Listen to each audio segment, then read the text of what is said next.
Okay, I couldn't stop the countdown. Welcome, welcome, welcome to this evening's grief and loss. We thank you for tuning in tonight. Our stage looks a little different. I'm not quite sure what StreamYard has done, but we're going to make it do what it do, despite we're circles tonight. Okay. So we want to say thank you for joining in with us on this evening. Make sure you let your family and friends know that we are here. Put your name in the chat.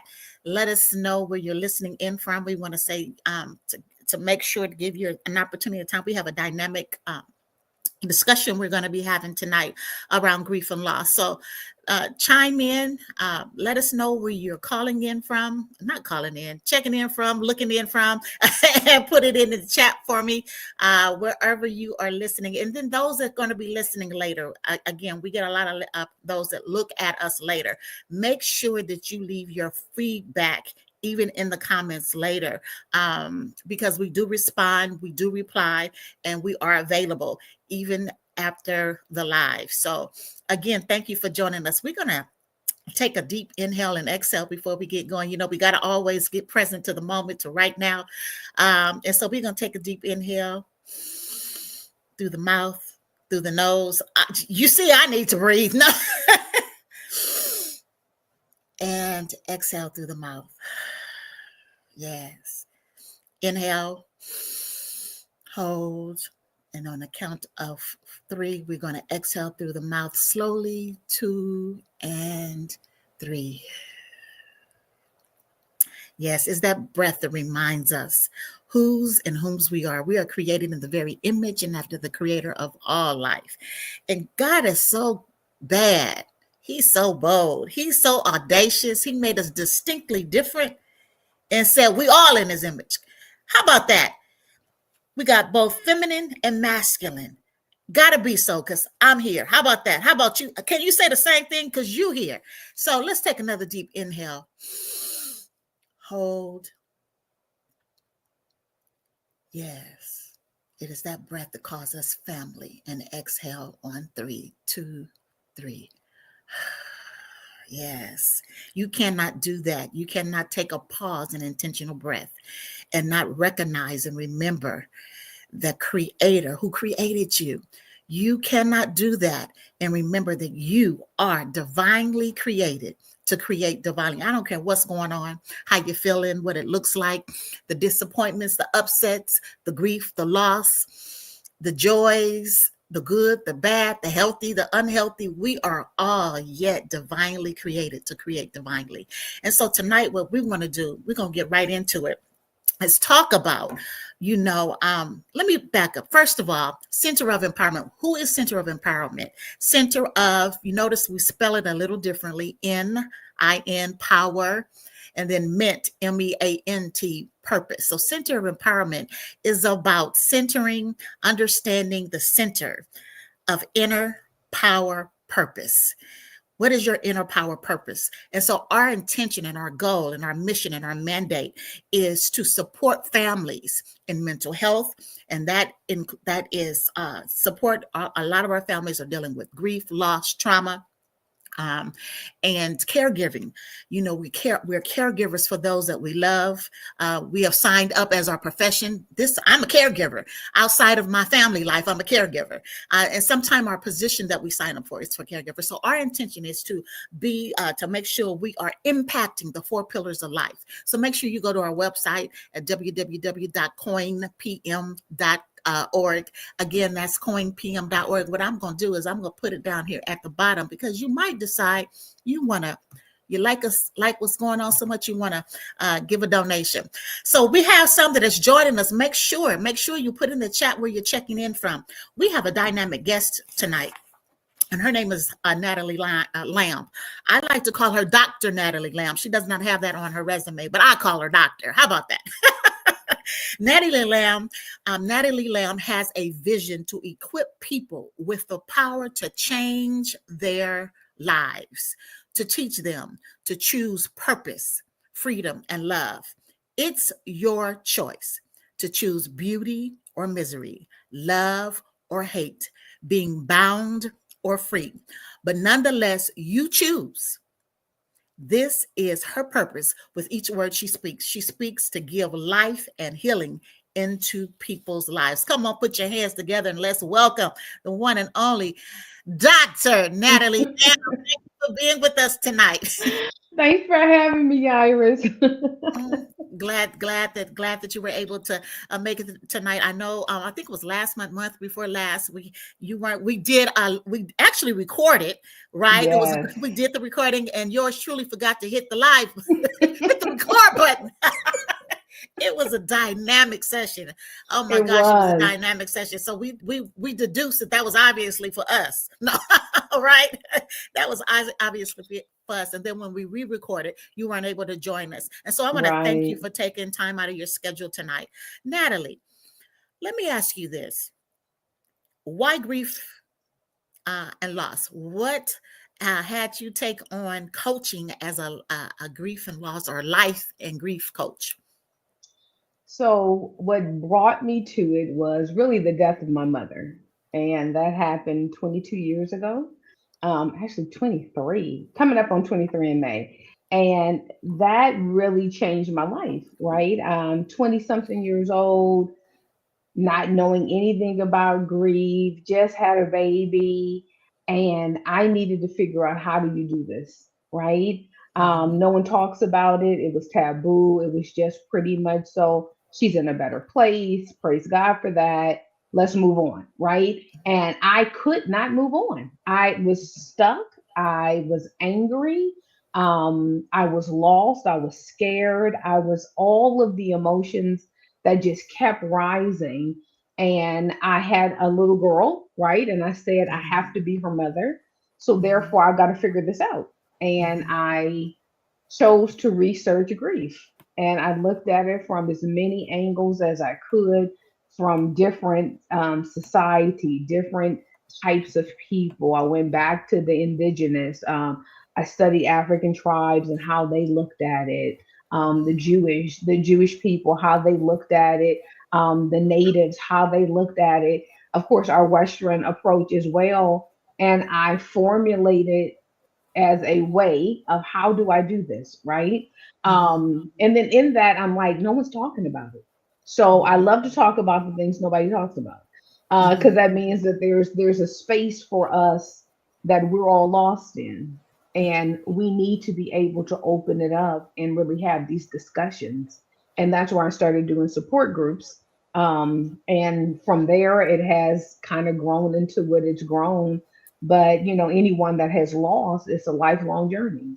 It's not Mhm. like you lose, you do these simple steps, you have these little 5 stages that everybody loves to throw out, and then it's over with, and you're supposed to get back to living as if it did not occur. It changes you, Mhm. and I'm of the belief death is supposed to change you. It is supposed to make you different. We should not stay the same, but we have a choice. How will it change us? And the greatest questions we ask in grief is who was I before and who am I now? And it's in the formulating of who am I now that we get the choice to choose how this will impact me. But realize that it's going to impact you. It either will level you where you never get back up again, or you Mhm. learn to ride the waves and you take a knee as often as possible, but you get Mhm. back up again, right? Mhm. So how do you do that? You said a lot. I started the grief support, the caregiver and the grief support, um, as a part of my journey and as a part of the package of what I do and give is because of the transition of my mother. So how did you? I know you said you looked at the different modalities and um, how the different cultures honor those that have transitioned. Yeah. What? How did you and how were you able to apply that to your life and then share it with others? So I think I stole a little bit. We can use that phrase. I stole a little bit from everybody, because of course everybody's grief is unique. So Mhm. it's also in that I try to teach is that your grief is going to be unique. You can lose the same person, right? We both lost our moms, but how we deal with it, how it impacts us, how it changes our life looks a little different, right? So I like to give an approach of these are all the ways you can look at grief. These are Mhm. all the ways you can deal with it. You choose. You choose which one fits because as the years go, we need to be able to grab different shirts out the closet, right? And Mhm. so Mhm. if we look at grief as an array instead of one single thing, then I see that I get to move, I get to ebb and flow, I get to not stay in one space because what healed me in year two is not going to be the same thing that heals me in year five, Mhm. right? It's not going to be the same thing that Mhm. heals me in year 10 and Mhm. going forward because it Mhm. keeps like unraveling, Mhm. right? And the thing is, because life keeps happening. Mhm. So, and we keep losing because that's life too, right? Mhm. So you have one death, and then you're going to have to face other deaths. And how you do that is going to be different from the first death, right? Mhm. So how Mhm. I have dealt with my mom's death is very different now of dealing with my dad's death, which happened almost 5 years ago or 2021, whatever the 4 years ago. That's 4 years Um, ago. Yeah. 4 years. Let me Mhm. track correctly, Mhm. right? It's a very different space Mhm. of how I deal with it, how it's impacted me. When I lost my brother 2019, very different. And so I have to be flexible. And the one thing that I always say is like you have to give yourself permission to be flexible in how you heal. But This is good. So let me ask you this, because our theme tonight is you cannot rush grief. Because mhm, many times the thought process is, when is this going to be over? Or, and people are telling you it's time for you to get moving. It's time to get up. It's time to get going. It's time to, or, and our belief system is we trust, believe God, and either they're in heaven or we put everybody in heaven, but that's another subject. No. or, and we really haven't given ourselves, so I'm giving a whole lot here. We really yeah. haven't given ourselves, because you tapped in it when you opened up the anger part of it, because we're not supposed to be angry. So Mhm.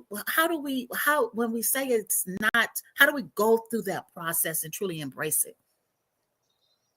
So anger is a part of it, right? A huge part of it. And let me say this: it depends on how your person left, right? Um, my anger looks different if my person is 95, they had a long illness, they transitioned in peace, we were all by the bedside, we got to sing Kumbaya, right? Mhm. Versus a sudden death that you were completely unprepared for, and then a tragic death of Mhm. murder, right? Of Mhm. suicide, of those things that then it's harder to grasp. And you have so many unanswered questions that you probably will never have answered. Anger looks different in all those spaces, right? It's allowing yourself the comfortability of the emotion to let it do its work. Lord have mercy. We are so uncomfortable with anger in particular because we think we always have to act on it. So anger is this emotion that can teach us, oh my gosh, so many different layers of ourselves. But I have to sit in it. I have to be able to just say, I am pissed off. This should not have happened. Ain't no explanation for it. Don't come at me with the better place. Don't come at me with all of these other things. I don't want your silver lining. I actually want to just sit here and be mad. Mhm. And you have to often give yourself permission to do that. One thing that I often talk about is permission because 9 times out of 10, nobody's giving us permission to grieve. And no one allows us to grieve messily. We Mhm. want grief to be in a nice little box, a little Mhm. nice little tear falls. I say, Mhm. oh my, oh, I miss him. Oh, but I'm going to keep going and everything's going to be okay. We don't want the messy grief, Mhm. right? We don't want the grief where I'm challenging God. where I'm angry at God of how could you, why would you, Right if with you you. love Yes. me, this is what you do to people. We Yes. don't want that kind of, because I don't know how to handle that. See, I got to sit with somebody that can be able to house that kind of anger, right? That can house that and be like, this is okay too to be here, because Mhm. God is not moved by my anger. My anger doesn't take him off his throne. It doesn't stop him from being God. He's okay. He can handle it. Is he not God? Like my Mhm. little anger is going to move God? I mean, come on, let's calm down a little Yes. bit. So you get to be angry. You get Yes. to sit with it until it's not over, right? Until it is over, excuse me. And it ebbs and flows. That's Mhm. the thing, also. It's not a one time I feel anger. And then I'm like, let me make peace, let me do my stuff. And then it's never coming up again.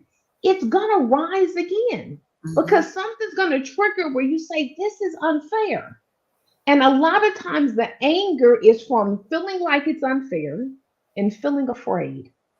There it And is. that fear and helplessness, it can cripple us because we're so unused to being in those weakened spaces. So what do I go to? Is I go to anger to gain my power. I go to anger and able to Mm. say, I'm not broken. I'm not weakened. This hasn't crippled me. I'm not crawling on the floor. I'm just mad, right? And mad is so much more comfortable than sad. Mad is so much more comfortable than distraught and afraid and scared and helpless. Those are emotions we do not want to touch, Mhm. especially Black folks. Mhm. We stay away from those. We have to Mhm. always feel Mhm. strong and Mhm. empowered, and we can handle it and put the weight of the world on our shoulders. Mhm. We get to be human too. No, we We get don't. to be crippled. No, we don't. No, we You don't. see? You see, like we get to do that too, but we have to give ourselves permission.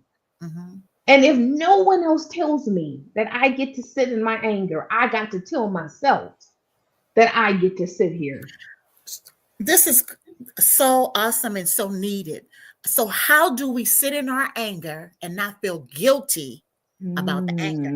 Mm, mhm. So first, you got to figure out why is guilt attached to anger. See, grief. What I've learned is this little friend of ours, right? Mm. She comes along and she's like, "There's so many things I want to teach you about yourself that you never could have learned outside of being in this space. So why are you afraid to feel? What have you attached to feelings?" And we can list all of them, right? So, Mhm. what have you attached to anger that makes you feel guilty that you're angry? Who told you that anger in and of itself, I'm talking about just the feeling, Mhm.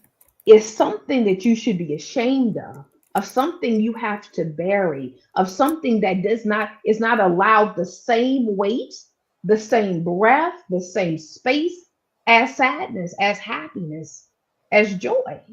Because aren't these all the breath of who we are? So I get to just let it be. So how do I sit? I have to first call it what it is. What is this? This is anger, but what is anger? Anger is that thing that makes me feel like something unfair happened to me. Anger is it touches my pain points, right? And because we all have different pain points, anger is going to come at different places, right? So I have to be willing not to just get overrun by the emotion itself, but have enough space to be able to question myself of why is it there and how have I labeled it? Because how we label it is how we deal with it. If This anger is something, right, yes, yes, that's yes. not allowed, Mm. slap my hand for feeling it. Mhm. If Mhm. anger is something that says that means you don't have faith, then Mhm. slap my hand. If anger means that all these other things, I'm not allowed. But if anger means it's just an emotion like every other thing, and I have the right to be angry that my person is gone and that my life is forever changed, then I can sit in it Hmm. and let it teach me all the layers that are underneath it. What has anger taught you? Anger has taught me, first I was scared of it, to be honest, right? Because I'm a good church girl, and I didn't even know what it was. I knew I was mad. I knew I couldn't believe it. I remember, and I'll never forget the drive home from my father's house, and I told God how mad I was, how angry I was, how disappointed that He would make this choice, right? And I said a whole lot of other things that I can't remember, but I remember hearing Him say, Hmm. shut up for a minute. Oh, okay, right? And in that moment, I was able to breathe and be Hmm. quiet. But me being me, I came again. God, really? This is what we do, right? But giving myself permission to be angry, especially with God, because that's who I was mad at. Because then nobody Thank do you. it I want you to but Him. pause right Okay. there because that is so important. And I think it actually addresses part of this question that Hyacinth asks. Why is guilt attached to anger? Okay. Um, and a lot of that is because we are angered and angry with God, but we're not Yes. supposed to be. And we surely can't say that's what it is. Can't say it. But that's what it is, right? And so when I realized you are who I'm angry with, because you give life and you supply death. You heal and you choose not to heal. And all of this breath is from you. And you took her breath. Hmm. Why? Right? And the biggest equation I had to solve was if you loved me, how could you do this to me? Because you knew what it would do to me. I get you love her. I Mhm. also get she's in a better place. I get she's out of pain, misery, in the presence of you, she adored. But what about me? Why didn't I matter? Why? How is this love? And so I posed God the question. I said, yeah, I heard all this stuff. You're the mother to the motherless, father to the fatherless, all this other stuff, right? I said, how are you going to do that? How will you be her breath? How will you be her scent? How will you be in her embrace? How will you be her support when no matter what I went through, she was there, my cheerleader, my everything, my soft Mhm. place to fall? Tell me you up there, how you gonna do that? And I'm gonna just sit and watch and wait for you to do it and see. Because if you don't, this is how bold and crazy I was. If you don't, that gives me permission to walk away from you. Hmm. Now I can't say that to no good church people. You know I couldn't reveal that, right? Right, So right. it was me and God fighting for a long time, for years. And for years. Mine wasn't quick. So that's why I have so much patience with people. Yeah, and I completely thoroughly agree. I want you to, and we want to come back to that because I want to ask you um how you made peace with it. But Heisen asked another very, very powerful question here. But who said that? We were Mhm. taught not to question God. Why? Why? Why were Right? we taught that? Why? It's Why? a pure fallacy. Nothing scriptural, right? If our beliefs are based on the scriptures, as we say, the people in the scriptures challenge God. David, perfect example. Why, God? How long? If this is what you were going to do to me, why did you even let me be born? Did not Job say those same things? Right? Did Jeremiah not question him as to why? Did Jesus, our Savior, not ask God why? How did we get to the place that we don't get to question a God that wants to be known? And how do you get to know someone if you cannot ask them questions? If So let you me want to ask know the depth of me. so let me ask you this. So would you say, because you opened up with your understanding and investigation of other cultures and their understanding of death, Yeah. and and etc. Would you say that part of it is it's used to control and manipulate our relationship with God so that we don't truly understand Mm, death, life, mm, mm. and our relationship with God? What would you say to that?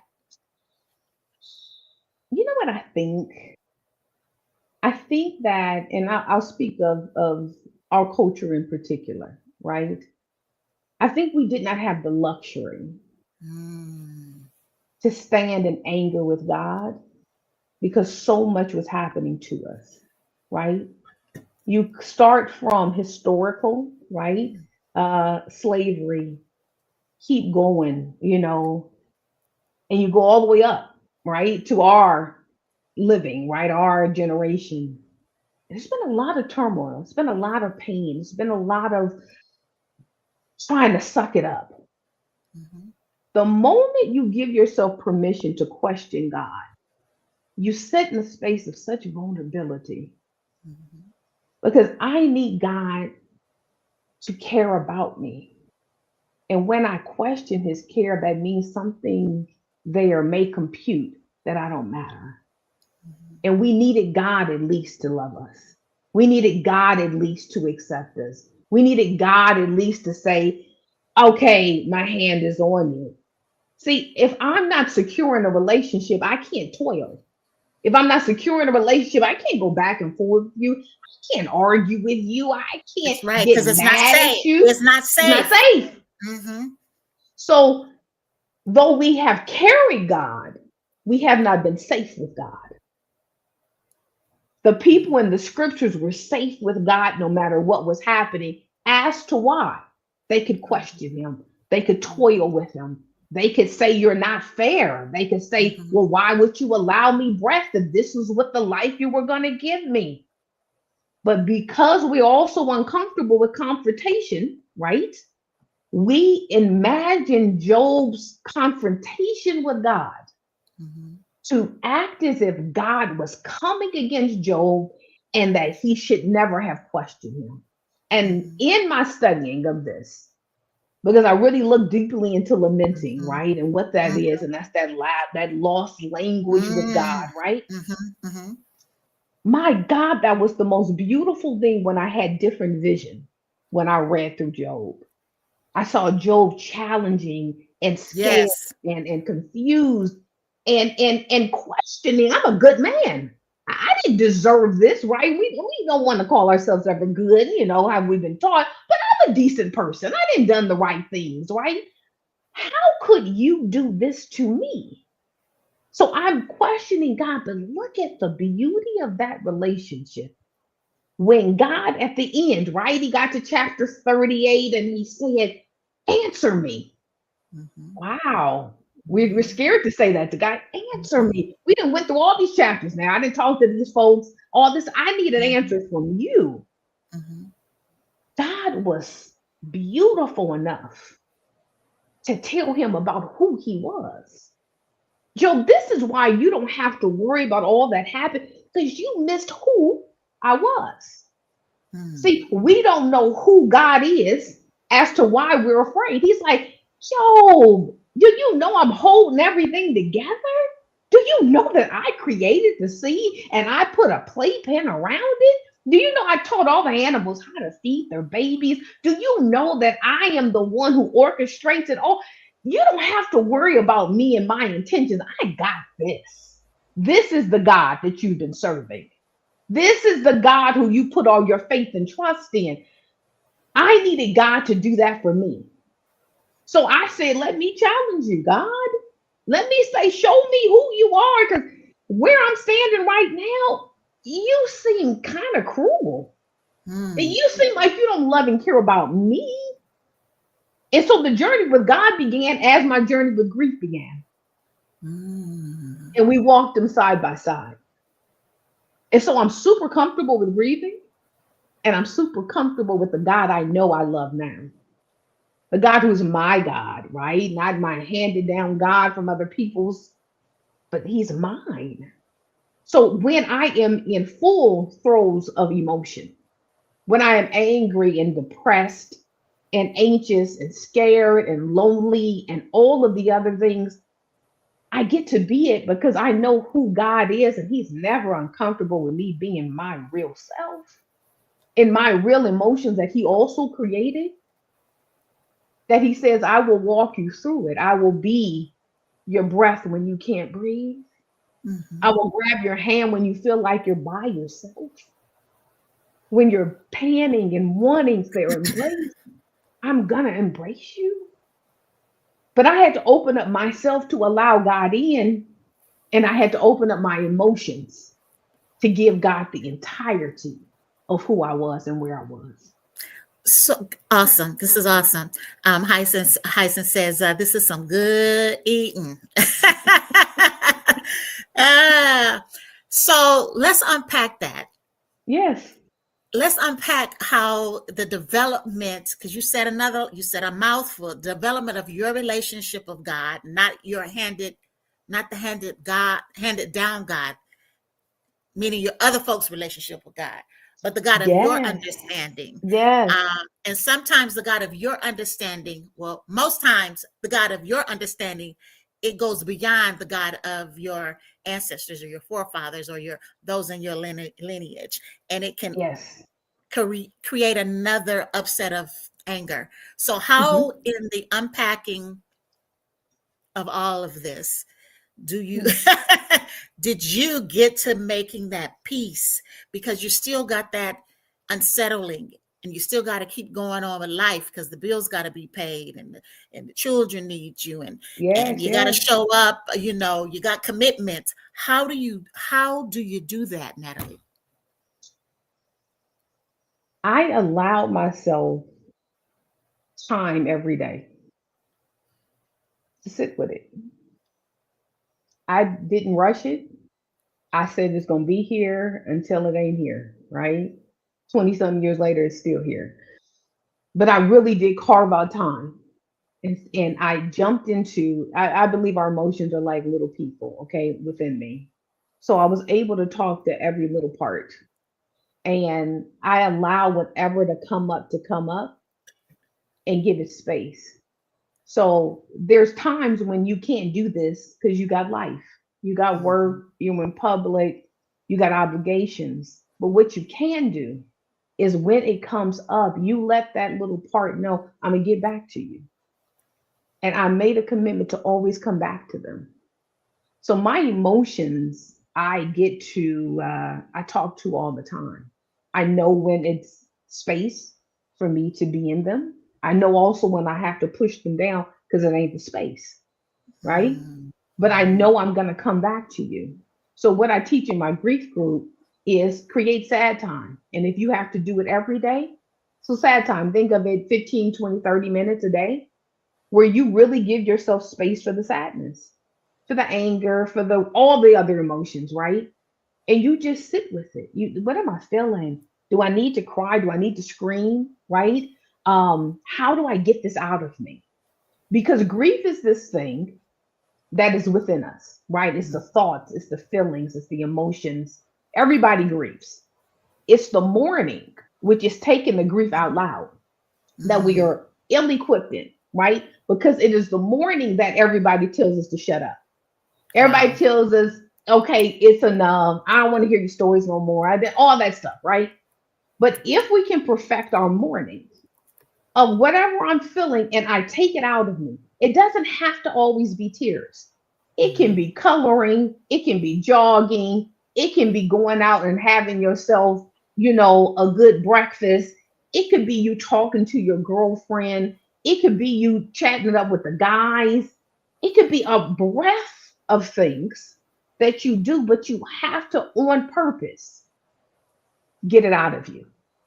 And the on purpose is really essential in the grieving process, because you have to say, I'm feeling this now. Where do I need to put it? And when I figure, oh, I can put it here and here and here, I'm not afraid of releasing it. But we all need at least one person that can hold space for us without anxiety, that will let us just sit there, let us say the most ridiculous stuff, right? That will let us just moan and groan and get out of control, and we'll just be, Mhm. you got Mhm. permission. Mhm. And when we have somebody that can do that, it shifts Yes. the game. Yes. Yes, this is good. This is good. Ladies and gentlemen, make sure that you've liked, and if you can text somebody, send the link to somebody, let them tune in. We got a little more time. If you have any questions, make sure you put it in the chat so that we can ask. Natalie, I know you have heard something that has stirred you up, ignited a flame, made you think, and we want you to ask your questions. Make sure you ask your questions. Nellie, that's good. So you say we have to be on purpose, intentional purpose to sit with the sadness and the anger. Yes.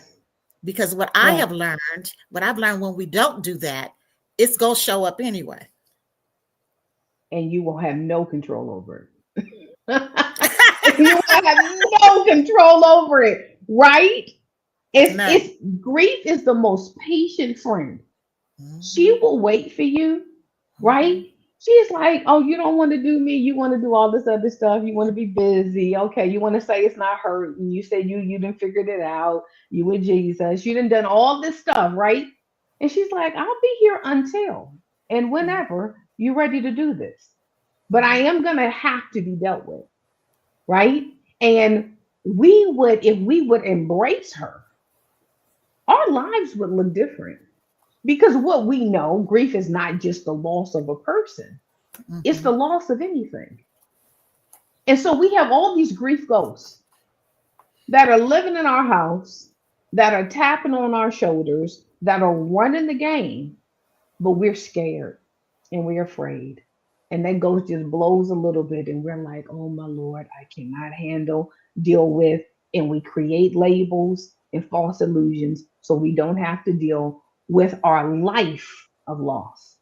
mhm, We've been losing since we've been born, mhm, right? But mhm, kids know how to mourn. That's mhm, what you think a tantrum is.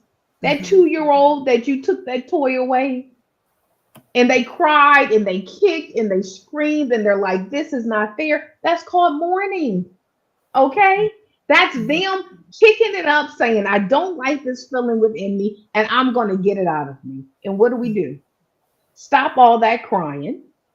Go sit in a corner. We're not acknowledging it. It ain't that bad. And we hear those same lines throughout our whole life, no matter what we lose. Hurry up. Get over it. Continue on.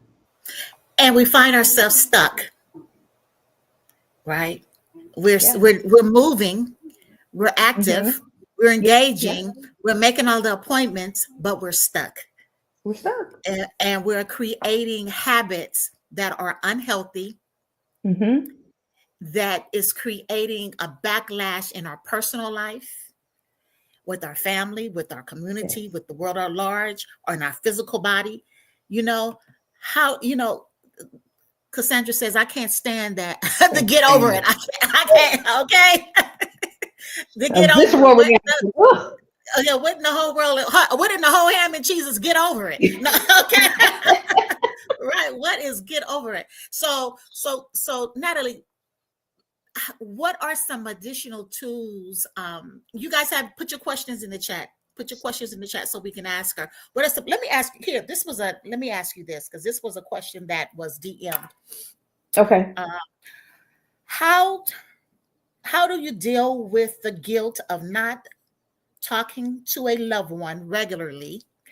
Um, they say we were very close. I'm Hmm. paraphrasing. We were very close, Hmm. and we didn't talk regularly. When we talked, it was like, no big deal. And then they were suddenly taken Oh, away. yeah. So guilt is a common space in grief. almost everybody will go through guilty phases, right?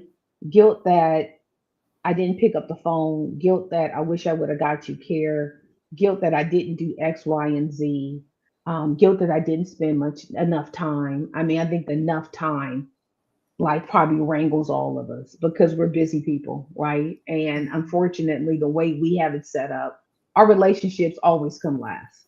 Mhm. So when someone passes away, it is that loud alarm that I missed this opportunity and I never get to do it again, right? Mhm. So the guilt with that, guilt is you did something wrong, right? Mhm. What you really are is just missing them. That's good. It's important that we label things properly because you can feel bad that you didn't talk as much as you wish you could have, right? But the truth of it is, we have relationships set up differently, right? Mhm. So I have some people that I talk to every day. I got some people once a week. I got some once a month. I got some every twice a Mhm. year. But that was our relationship. Right. So to place, oh, I should have talked to them every day because I had some, and say our relationship had flaws because it was twice a year, but that was what we did. And when we got Mhm. together, we talked for 10 hours, right? We could spend the whole thing catching up. It's okay for our relationships to look different. Mhm. Mhm. What we do is we learn from it. So if, and this is what we don't do from Mhm. grief, we don't learn, right? We learn at the funeral. Or we say at the funeral, oh, we Uh, got to get together more. Oh, that's right. I'm gonna honor you. I'm a, this life is short, right? we do it at every funeral. No. And everyone, life is short. I got to get better. We got to connect more. Mhm. But the reality is, we have created a cosmos for our lives. Mhm. Now, could we improve it? Yes. But you have to ask yourself, was this relationship in a bad place because we didn't talk all the time? Or were we both comfortable as we didn't talk all the time? Because Yes. if you both were comfortable and you both feel connected and you didn't feel like one was kind of like, saying, I don't want to deal with you, but I'm running Yeah. after you and you didn't, Right. that's a totally different thing, right? Two different You things. got to Yes. make peace with your relationships, Mhm. even the bad ones, right? Because in relationships, we have good and bad within it, right? We have periods of time when we're really good. We got periods of times when you get on my very last nerve. We got period of times when I want to talk to you, like, and there's sometimes I don't feel like talking to you, right? Because I'm in a different space and you this, and we fight and we argue and we come back together and we connect. That's human relationships.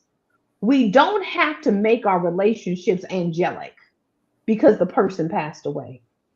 We get to say this was the real of the relationship. This is Mhm. why I miss you, right? I do miss that we can't banter back and forth. I miss the times when we fall out, but we come back together again. That built the relationship for you. Let that be the relationship. This is good because you know why, Natalie, this is good? Because there are relationships that we grieve and we're in loss that and the people are still alive, but you know that you're not in relationship anymore. And it's the healthiest thing for everybody For you. involved. Yes. Okay. And so but there's still a grief or there's a sadness and Mhm. there's a process that you even go through with that. So this is perfect even as we talk about that. And then if in Yeah. fact something happens where one of the parties transition out from this life, then you have to now deal You with that do. layer of it. Yeah. Yeah. Yeah. Yeah. And it's allowing ourselves to be human always. Mhm. Don't take your humanity from yourself. And that's one thing I did learn from grief. I am a full human. And I'm going to be fully human. I don't need to deify myself. I don't need to act like I'm bigger than or better than. I'm just in this human space, living out each day with the amount of information and knowledge I have in the day, right? I can't apply what I've learned now, right, at this Mhm. big old age to what I was when I was in my 20s. I That didn't part. know. Yes. I didn't know, but I wasn't Yes. supposed to know either.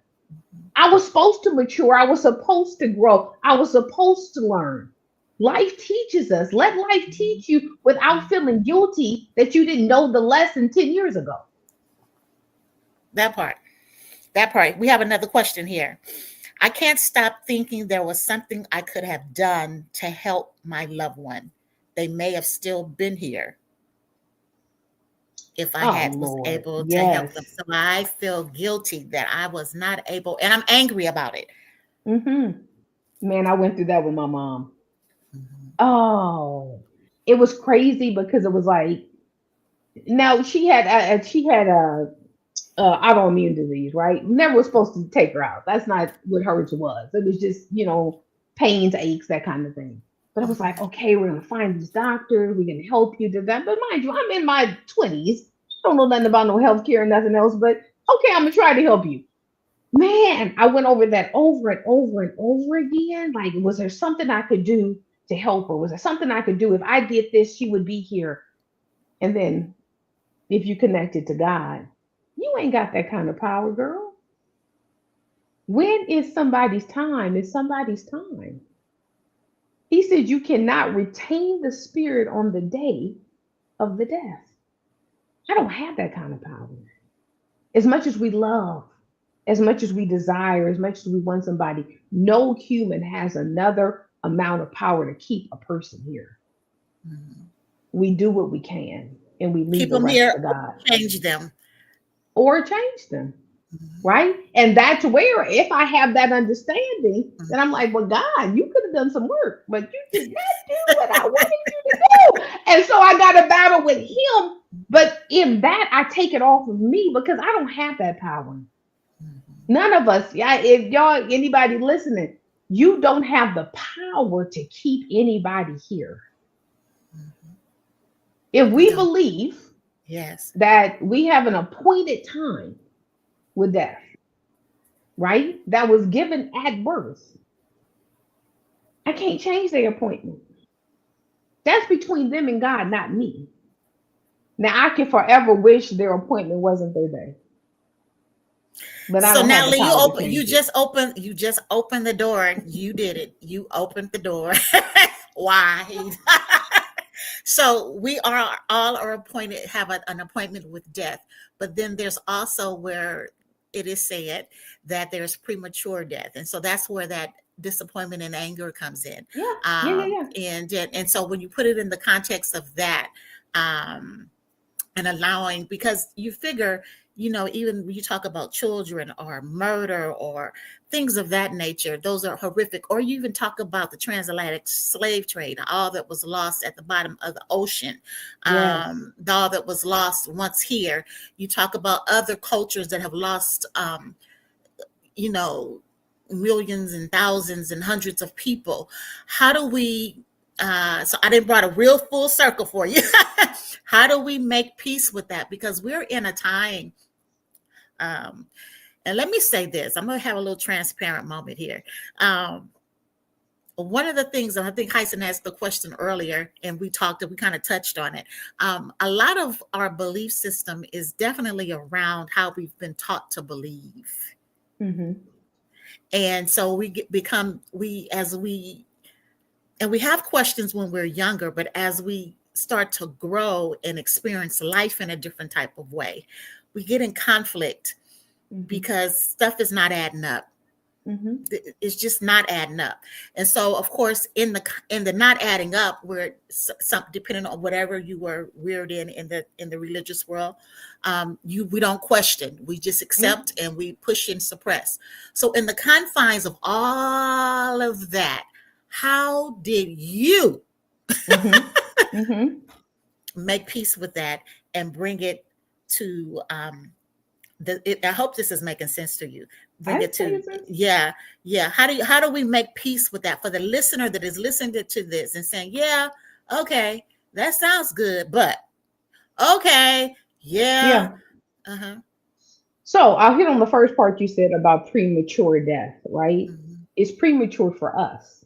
It Mm-hmm. doesn't mean it was premature for them, right? Now, this is, of course, with if you're in the Christian context of that God. right? Mhm. And scripture, right? Mhm. If you're in another of the belief, you have another way of looking at things, but I'll stick to what I know. Mhm. So in that, it was premature for us. Mhm. Now that's hard to digest because it's like, what? Right? I mean, my husband, his little sister, she passed away at 4, right? From a tragic accident. That's premature for us. Flipped the family upside down. It was awful, right? But this is where I have to fight with God. This is where God has to speak to me the why in it, if he's so kind to, right? For me, how did I make peace? It wasn't so much, and this may sound weird, it wasn't so much the peace of her passing.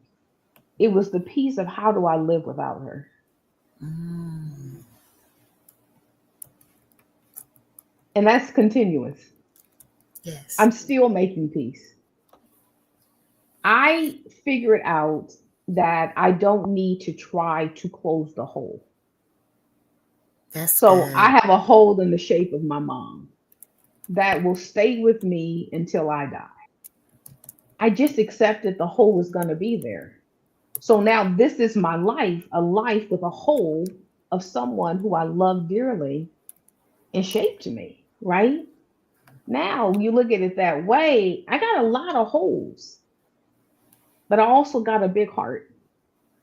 And I decided to keep loving, to keep caring, to keep figuring this life out, to keep trying to make purpose of it with the holes though.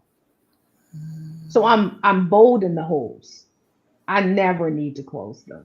I accept they never will be closed, I right? love it. And that's how I've made peace with it. I love it. I'm a holy girl in more Ah, ways than one.